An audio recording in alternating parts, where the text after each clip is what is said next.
Do you have questions about the 2023 wheat during the growing season?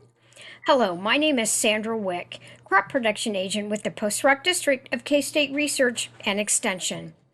Each year, K-State Research and Extension hosts wheat tours around the state, including local, district, and regional locations. Join us in listening to the 2023 wheat growing season review during the North Central Kansas Experiment Field Wheat Tour held June 1st, 2023. We also will have a recording of the wheat variety discussions from this experiment field posted on several extension sites. Yeah, so this one was soybean stubble, and we planted. It was not too late, right? It was early October that we got this planted. I think this one was a little later. Was a little bit later? Yeah. Okay. Because if you want to see, a striking difference in the crop conditions, we can go to the very last plot over there. We have some white signs on the back, but that was planted after fallow, and it's day and night in terms of difference. And we're seeing that a lot this year. A lot of the crop that was planted after soybeans have been terminated. They terminated it. They are already terminated for a while now, before heading even. See more varieties. Getting out of this here, more varieties around, or had winter kill varieties more susceptible to winter kill than others. Yeah, we were actually taking notes of that too. So yesterday in a couple of plots that we've been, there was quite a bit of winter kill, so I was taking notes there. And here we're seeing some winter kill as well. Yep. They all look about the same. Well, yeah, but we have some plots over there. Right here. On this one, right? Yeah. Yeah. On the other plots, we have some lower population there. We have both very high population and low population, and we're seeing more clear over there. Some varieties that didn't handle it well, and also because we have some varieties there that probably shouldn't be planted here. We have some Oklahoma stuff there that is really not hanging in too well. OK Corral is pretty much gone from there. And we have some others that surprised me. 4792 from West Brad was looking pretty rough out there, and so. Like in your summer fallow, did you see much winter kill in it, or? Doesn't look like it. Okay. Yep, doesn't look like it. Now it was planted earlier. It got much more tillering in the fall, and it has had that profile moisture as well, right? So. Had a better root system under it. Yep. Well, one thing I noticed, so like the more residue you planted into, the more winter kill you had. So the comment that, yeah, the more residue we had, the more winter kill, and I would completely agree, right? Not only some of the guys that plan to weed on these pivots around home, there's nobody in there to get weed on their pivot around home. We live south of Clyde, on the southeast of Concordia, and some guys plan to weed on these pivots, and they're all, maybe it could have been a little better, but it's horrible. Yeah, and the issue that we have with residue, there's a few issues there, right? Once, for us to get a good seed to soil contact, sometimes maybe a little bit harder, especially if the residue is not evenly distributed, and you calibrate the drill for the average of it, and then when you get a heavy residue, you just don't have the depth there.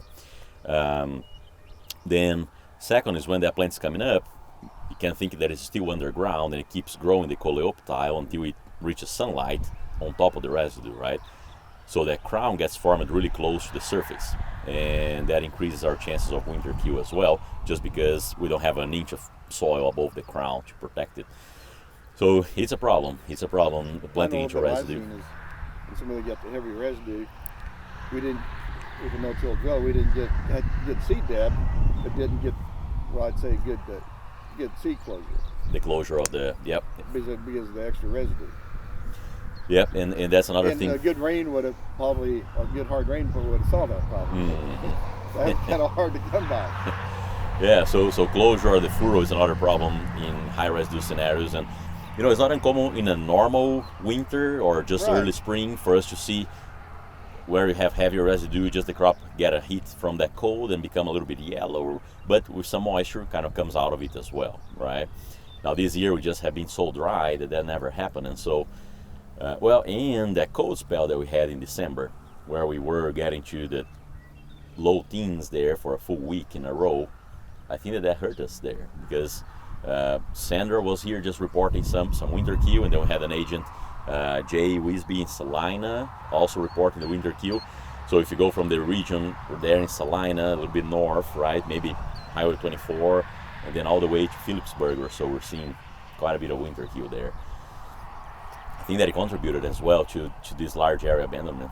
Is that about where the winter kill stopped at, about 24 highway, or do you go much further on south? Or? I don't think it goes too much further south from there. At least talking to Jay, I don't know if you guys saw anything there further south from Highway 24, but talking to Jay Wisby, he has the feeling that in his area it's worse 24 and north. Yeah.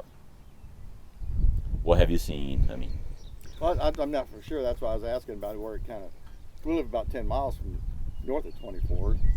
There's plenty around that north part of the country. So right there, if you were just 10 miles south, maybe. Yeah. No, it was just an unfortunate year with too many things going on.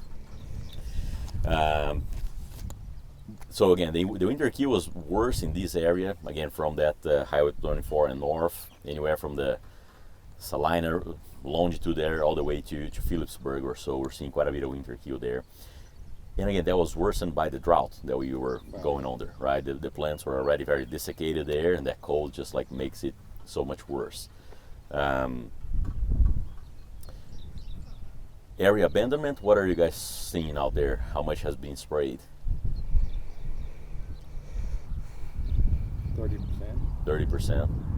Some guys said we probably should have killed more. Some says, I'm just going to live what we got. Yeah, see, if we are in this region that usually is a very prime growing region and we were talking 30%, imagine statewide, right? I remember last time we destroyed about 50, 60, it was at 800.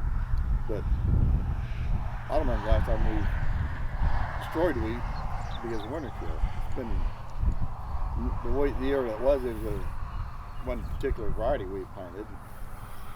But other than that, it's something very seldom never seen widespread like this in this part of the country. So did you see difference between varieties, or for you everything's kind of looking about the same? Ours, some guys, have problems with certain varieties, and we had a variety that we didn't have any problems, but timing of the planting was critical too. Seemed like the later you got, or if you got later, it seemed like, it's kind of a point in between. If you got into that November planting, it seemed like where it didn't really come out until this spring, or you really didn't see it until this spring. It seemed like that survived a little better than some of the other that was planted in late October. We're over in southern Jewell County, and I'd say half to 2/3 of it's been killed over there. Well, yeah, but your guys is so dry, isn't it? Yeah. Yeah, so I've been asking this question to growers all over the state, and if we go, the more southwest Kansas we go, the further, the worse it gets. So we're hearing, 50%, 60%, all the way to 90 or even 100%, depending where in the state there. It's just a real large chunk of the wheat area that is not going to be harvested this year. Most of the wheat around home that's, that survived it is, looks pretty, for the year, for the moisture we've had, looks pretty decent. Whatever survived, right? Yeah. So the remaining. And we got some we no-till in the wheat stubbles, and I just looked at a little bit of it yesterday, and it looks fantastic. It's about up to here on me. And Yeah, so again, I think that you're in a region there that you got maybe a little bit more moisture there. Yeah, we did. We got some rain. We got some moisture there when it was just booting out. We got some moisture. That would have helped a lot. Yeah, but we got some small patch of Wolverine that it wintered fantastic, took off good this spring, but when dry weather hit, it just ran into a wall. It looks horrible. That's interesting. You're, I think, the third person that reports that this year Wolverine is not really handling the drought too well. The drought. The winter survival, like maybe it's a little thicker than the other weeks. Why maybe it hurt it a little bit more. I don't know, but it flat ran into a wall. You hit the little spots where running a little more moisture. The wheat looks good in it, but where you get out of them little spots, a lot of the heads are blank. The top part of the heads are blank, and they're green, so it wasn't frost. They're just not making it through there. Yeah, I was really kind of high on it until the So by the time it started trying to head, and so that's all burning up. So I didn't know if some varieties, how they compensate for heat or dry weather. Well, it was just flat suffering that hard, I guess. Well, you're in the region there from where you are in south. We're seeing a lot of heat stress as well. That May 8th, we reached up to 96 degrees and south from you there in McPherson. I don't know how hot it got for you. We didn't get that hot out there. But, the crop was just coming out of a freeze damage there on late April. And then on May 8th, it was going through that pretty hot weather. It was kind of like a weekend and on Monday there. And we're seeing the early maturing varieties like Wolverine, they're suffering more with that. LCS Atomic, right, was one that was looking pretty bad in that region, mostly because, again, it got hit by the cold and then by the heat. Varieties that were a little bit later seem to be handling it better, just because maybe of a timing more than anything else. It didn't seem hard heading. Of course, I think it just set back by the drought. It didn't take the drought as well. It wasn't really ahead of anything else heading. It just didn't handle the drought. Mm-hmm. Yeah, that's interesting. We usually think of Wolverine as a pretty droughty wheat with that SY Wolf on the background, but this year was extremely dry, right? And so maybe just he handles a decent level but of then drought. I said, then at that point, then we got enough rain to make bring the wheat on. It's running out of moisture again now, but it's.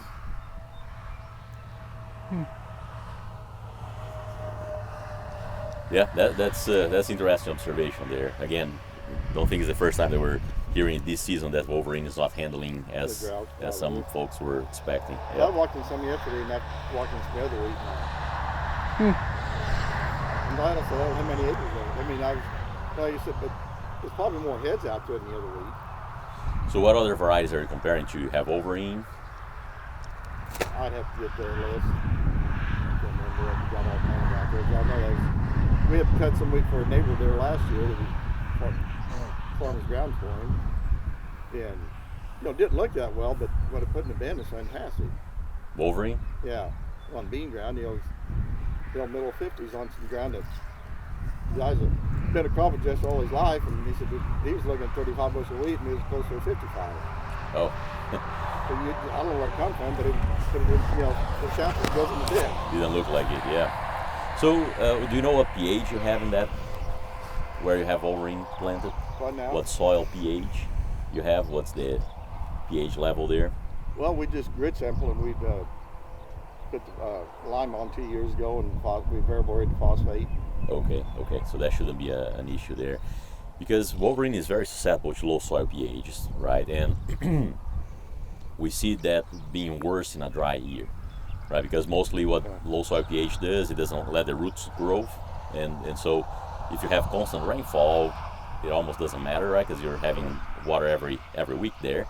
Now, if we have dry year like this, it will definitely impact more, just because it doesn't have a root system to explore. Yeah. That's why I was asking about the soil pH. For lime 2 years ago, did you incorporate the lime as well, or just surface?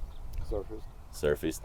Yeah, it takes some time for it to go down. So that may be one thing that could make it worse. If you're seeing Wolverine suffer more than other varieties, there could be an interaction with soil pH there. It tends to be worse in dry years.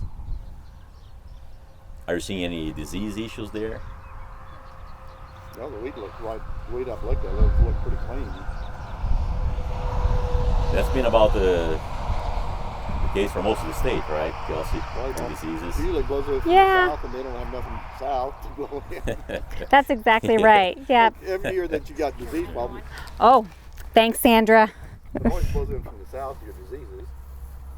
Yeah, that's exactly right. We got a little stripe rust pickup here at the end of the season in parts of the state, kind of in that Barton Hayes corridor, and now moving into Cheyenne, just a little bit at the end. They've had some moisture come through. Some of them places out there, they haven't had a little bit, they've had a lot of moisture. Oh, right, that northwest corner of the state. They're probably starting to hold about doing too. Yeah. They're starting to put some fungicides on there. They're at flowering, but they're a little worried about rust up there. So Well, some of that there probably is, would you put fungicide on wheat that's not? Well, some of that wheat that's as bad as it is, the biggest problem is going to be wheat problems. Oh, the weed That's gonna be a problem. nightmare. Week you get a barrel of water That's right. on it. Next thing comes weeds. Yep. That's right. Yeah, Yeah, I think only that- the fields that have a higher kind of yield yield potential there, yeah, would be candidates. Go ahead. Oh no, yeah. I was just going to mention that northwest of Kobe, look, what got planted on fallow looks really good. So I think that they might be okay in terms of, I mean, getting by. Northwest corner, didn't they get some snow this winter I too? think so. They got some winter moisture. They did. So I guess we're talking, Bryson, in northeast Colorado, they got up to 60 inches of snow. You were mentioning. Yeah. Parts of that northeast Colorado, they had 4 to 5 feet of snow over the winter. So And some of it maybe came to western Kansas, to the just northwest. the extreme northwest corner of Kansas kind of caught that too, up St. Francis area up there. And they also got some moisture back in September, October, I think too, that helped a lot of that wheat get established. Yeah, and a couple weeks ago they were going through the boot stage, and it was raining pretty well there, and so they just got some more rain a couple days ago again. And so I think we're gonna have some good wheat out of that part of the state. Now, what got planted after corn didn't emerge until the spring, so it has a very different yield potential. But with the conditions they have been having, might still do 25, maybe 20 to 30, maybe.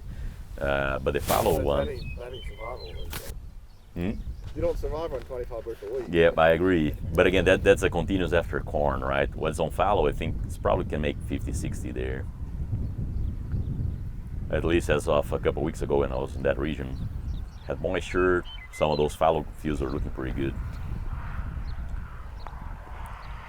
And it's incredible, I mean, just the difference that if we see in these plots here, or again, the plots that are all the way there in the northeast corner of the station that are on fallow, it's just incredible the difference that we have here. Because Scott, we got some rain here in the fall, right? I guess that September time frame.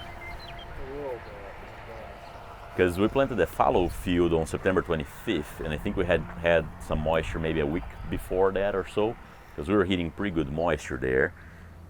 I don't know how much we had later after that, but maybe it was November before we got anything again. It's been a pretty dry year. We had some pretty bad luck. We late planted a trial here. I think it was maybe the last week of November, first week of December. Yeah, first week of December. And it didn't come up until March. So we're this year, yeah. Well, it's headed. It flowered. You know what? It's not too different than what we see here. It's a little bit thinner, a little thinner. But I'm actually surprised. I was worried about it there for a while, but it seems okay. It won't do well. No. But yeah, it's a field right over there. But I was surprised. March was made me a little nervous.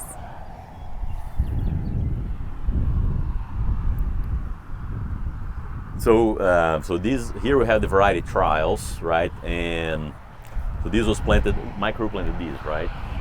Yes. So this was planted with an no-till drill, and we were putting 50 units of DAP at planting. How much? 50 units of DAP, diammonium phosphate there, with everything with the seed, and they were planted at 1.2 million seeds per acre. So we're adjusting per variety here. What was the fertility after that, Scott? Or before that, maybe? I'm not sure how you... I don't have those numbers off the top of my head. I know we put some UAN on ahead of planting, and I know we top dressed. I would guess around 80 units total. Around 80 total. Okay. Probably much more than the crop it's going to need this You year. said you plant 120,000 units. How much does that seed vary in size? It varies quite a bit. But you just said 120, so you're... 1.2 million, yep. 1.2. But you don't adjust it for every variety? We adjust for every variety. Yeah, okay. So it's 1.2 million seeds per acre. So I don't know if you adjust it for every variety. We adjust for every variety. So I don't remember this year specifically, but in the past, within the same year, we have had a range of 8,000 seeds per pound, a very big, large seed, all the way until 22,000 seeds per pound. So that's like a 2.5 times, right? 2.5 range there in seed size. More commonly, I think we're in between 12 to 18 there more often. Most varieties will fall in that range, but we have had anywhere from 8 to 22,000 seeds per pound. That's why we started adjusting everything by variety in terms of population.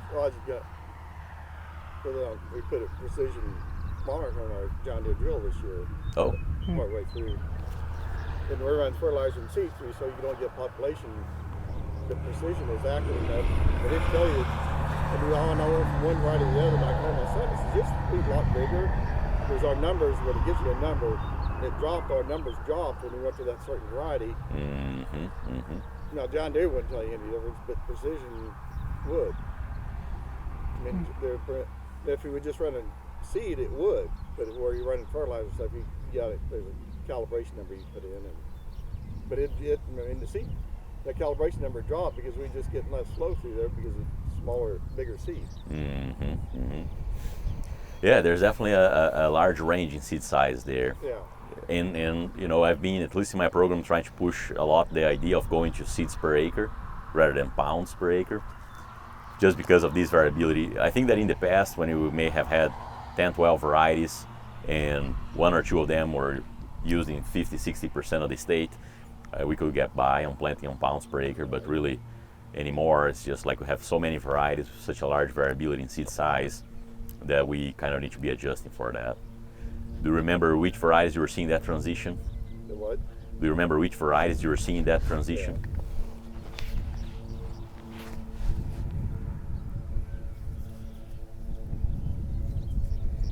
You know, we had one field that was, one side of the road to the other, and both beans and the same type of ground, planted the same day.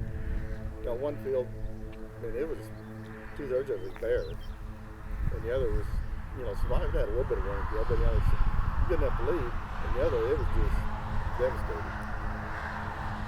The difference was varieties? Planted same day. So position on the landscape maybe a little bit lower? I'd say, I mean, it was a strange year. Yeah. With Bryson and Sandra yesterday, we were visiting a grower field he was seeing some weird strips in his field, right? And we got there, it was pretty clear that it was the drill pass. When he was going one side or the other, they were just different colors. And so, okay, what's going on here, right? And we were there for maybe 10 minutes or something like this, right? But what happened there is like a part of his drill broke and he was not putting enough down pressure. And so when he was going in one direction, he was putting pretty shallow, and coming on the other direction, he was putting a good depth. And he was planting a blend of varieties. And so in the shallow, I think that there was some winter kill that some varieties survived. And then in the deep planting, it was probably the 3 varieties were there. So that was something weird that we found there and trying to figure out what it was. Luckily, Bryson had his shovel with him. So I could take a look at those roots. But yeah, this year's been just so weird. Even something like that, it's like. Well, I've seen that happen before to me. That didn't get as good a stand, but didn't run into the winter kill. It just the wheat survived, just didn't get the stand. Yeah. This year in this region, winter kill has been pretty bad. And it was interesting because it wasn't something like we had in November 2014, right? Because November 2014. The crop got planted into moisture, but then it dried out. But it had enough moisture and temperature to really grow a lot. And so it was a very bushy crop like that in November, and it was warm, and then there was an overnight drop in temperatures. The crop was just not winter hardy at that point in time and wiped out a lot of northwest Kansas wheat back then. And this year I thought that we had winter hardy enough, because we were fairly warm until November, but then the really cold temperatures didn't come until December, right? And so we had some cold weather before, but maybe it was just too dry and cold at the same time. And I think it's probably like you said, dry with the cold, dry dirt gets colder than wet dirt, but you think it did the opposite. But. Right. Yeah. I guess it may have not been as extreme as 2014, but I feel like we did kind of have a similar where I think as early December we were in the 70s, 80s, and then it dropped down into the 10s and 20s in about 24, 36 hours. Yeah, so maybe not as extreme, but there was a drop there too, right? And maybe, in combination with the drought here this year, it could have... And you stay there for a week or more, right? Yeah. And so, yeah. And then it's been a tough one. Just yesterday, I was getting a guy from Switzerland was texting me because he does all this type of crop estimates and trying to place purchase or sell grain according. And do you trust the USDA 18% area abandonment? So, well, I think we're going to be quite a bit more than that. So.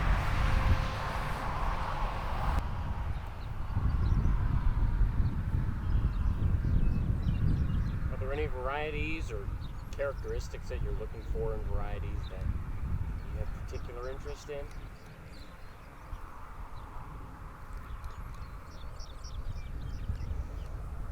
I know the gals from Agmark told us, they said everybody east of 81 highway ought to quit planting wheat, because see, that's where we get all the worst quality wheat every year, disease problems.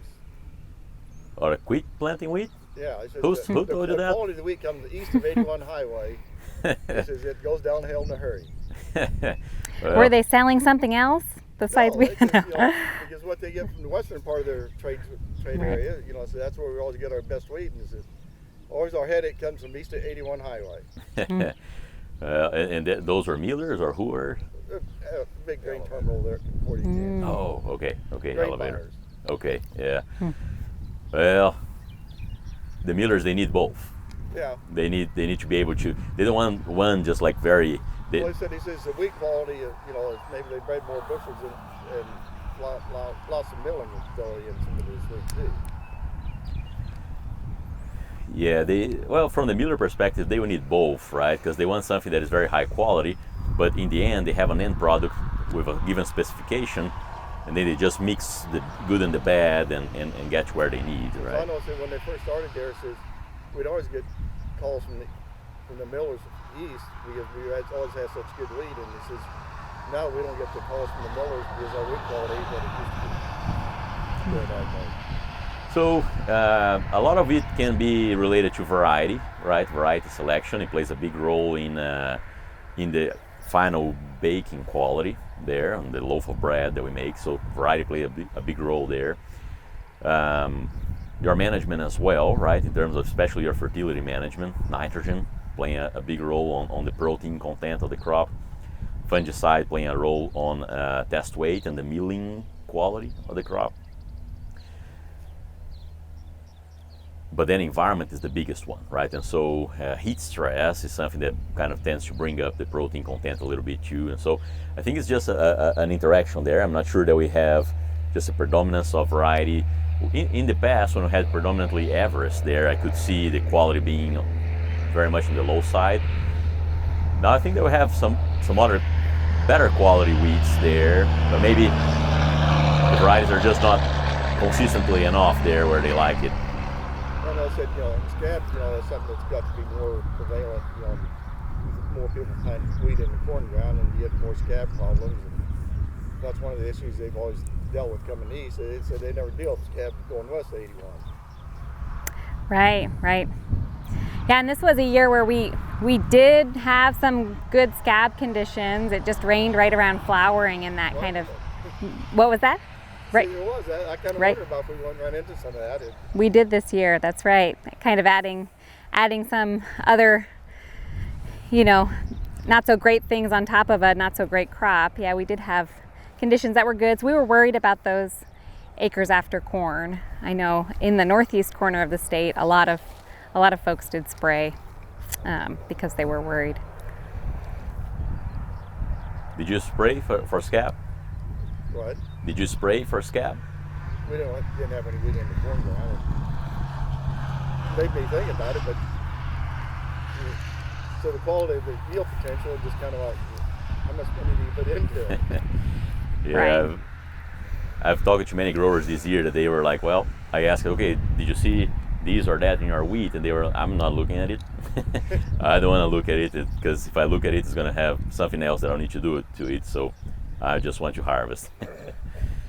But in the scab deal there, maybe Bryson, you can make some comments on what KWA is looking at for coming up in terms of scab resistance. So Alan Fritz there at the Manhattan breeding program, he's got a line coming down the pipeline, still 3 to 4 years out, depending on what he can get it into. But they've got a scab nursery there at Manhattan where they water the heck out of the wheat right at flowering, make it as conducive as possible for scab. And last year Everest was at 40% infected with scab, and which Everest is some of the best scab tolerance that's out there in the market right now. And this new line he's got coming down the pipeline was 7% infected. So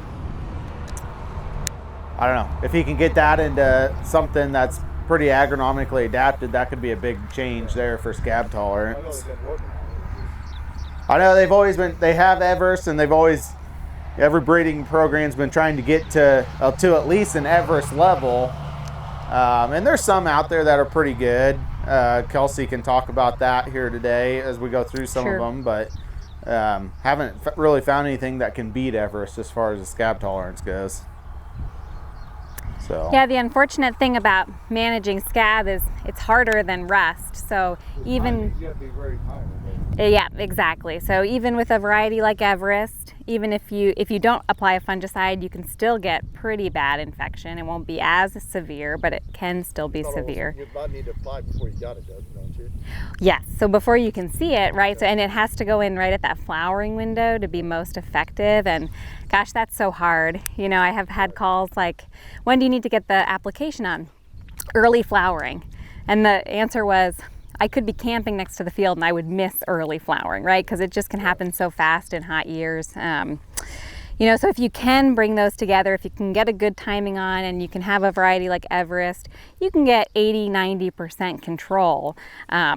But that's, with both of those together, right? With a susceptible variety, if you apply a fungicide, you can probably get 50-60% control, similar to what you get if you have Everest planted, but it doesn't totally solve the problem. Like we can do with rust. Rust, if you can get the application on at flag leaf and it's coming in, you can really get some good control. But yeah, scab is a harder one. So having a variety that's, much better than Everest will really be kind of a game changer for us here. So do we have some new fungicide products that maybe give us a little bit better window? I mean, you're doing some research on that too, right? Well, yeah, so actually we have a trial. So right there with those white signs, you can kind of see them in the distance. That's where we're looking at several different fungicides and also different varieties. So we have Zend out there, we have Bobdol, and we also have a highly susceptible variety. And we're looking at different products on each of those to answer this question: how much control can you actually get with what we have? In recent research, the product Miravis Ace, so, in the past, Prozaro or Carumba were probably our better products. Miravis Ace seems to be a notch better. You can apply it a little bit early, but you lose a little bit of its, it's kind of top shelf performance when you apply it heading, but you can do that. But we've seen it now. If you come, this is a plug to our field day we're having in Manhattan. You can see our scab nursery and our fungicide trials. You can see side by side that Miravis Ace really does have a pretty good level of control. So that's a good option. We find really good control if you can make 2 applications. So if you can go in with Miravis Ace, come in with something like Folicure 5 days later, then you cover all your tillers, but that's pretty cost prohibitive in most scenarios, but we can get pretty good control if we can do that dual application at flowering too. But yeah, that product has been pretty nice. But also Prozaro Carumba, Prozaro Pro, BASF's new product that's a replacement for Carumba, Spherex, they're all performing really well, right? So it's really about getting them on at that timing when you need them, a little bit more than which product you choose. But if we had time, we don't have much scab showing up. Probably a week from now will be the good moment for that. We come through and we inoculate this trial and apply fungicides. So we can typically see some good treatment differences out here.